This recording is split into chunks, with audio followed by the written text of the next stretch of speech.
अस्सलाम वालेकुम स्टूडेंट्स, उम्मीद है कि आप लोग खैरियत होंगे। स्टूडेंट, इस वीडियो में हम बात करेंगे कंप्यूटर की जो पेरिंग स्कीम है 2023 में लेटेस्ट अपडेटेड है। ये 2023 के अंदर मई के अंदर जो अनाउंस की गई है, इसके मुताबिक आप लोगों ने तैयारी करनी है। तो चलते हैं, देखते हैं ये क्या है। स्टूडेंट्स, सबसे पहले आपको पता होना चाहिए आप लोगों का जो है 75 नंबर का पेपर होता है। बाकी जो 25 नंबर है प्रैक्टिकल में चले जाते हैं। इसमें आपको 2 पार्ट्स होते हैं। आपको पता 14 चैप्टर है, 7 चैप्टर जो है आपके डाटाबेस के हैं और 7 चैप्टर आपके सी लैंग्वेज के हैं। तो ये तमाम बोर्ड्स के लिए अनाउंस की गई हैं। तो इसमें आप लोगों का पहले 15 नंबर के MCQs आपको आने हैं और ये कुछ इस तरीके से आ रहे हैं।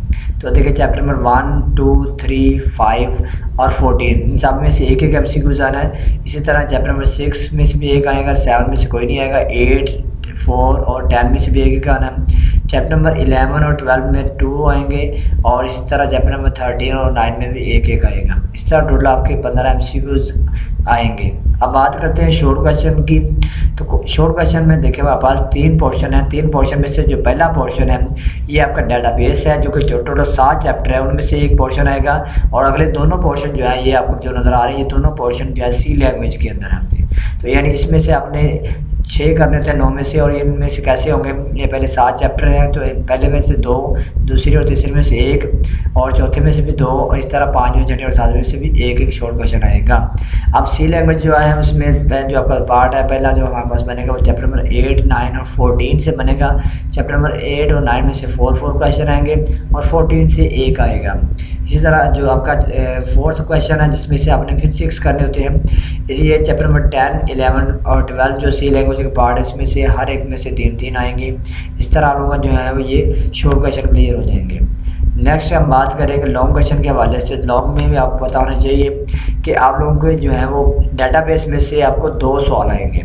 इसमें पार्ट नहीं होता है, सवाल ही होता है डायरेक्ट, दोनों में से कोई एक करना होता है। और उसकी तरह हम बात करेंगे सी लैंग्वेज, सी में आपको टोटल 3 सवाल आते हैं और 3 में से 2 करने होते हैं। अब पहले बात करते हैं डाटाबेस में से। तो डाटाबेस में जो क्वेश्चन नंबर 5 है या तो चैप्टर 1 से आएगा या 3 से आएगा। इसी तरह क्वेश्चन जो 6 है या 6 से आएगा या 7 से आएगा। अब आपकी मर्जी, जो सा मर्जी आप 2 चैप्टर कर लें, एक आप लोगों का क्वेश्चन जो है वो क्लियर हो जाएगा।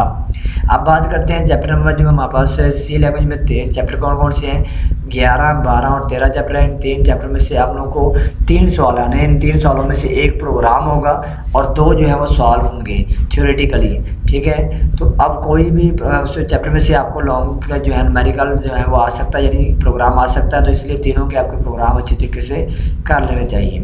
जी स्टूडेंट्स, ये थी पेरिंग स्कीम। चला जल्द हाजिर होंगे एक नई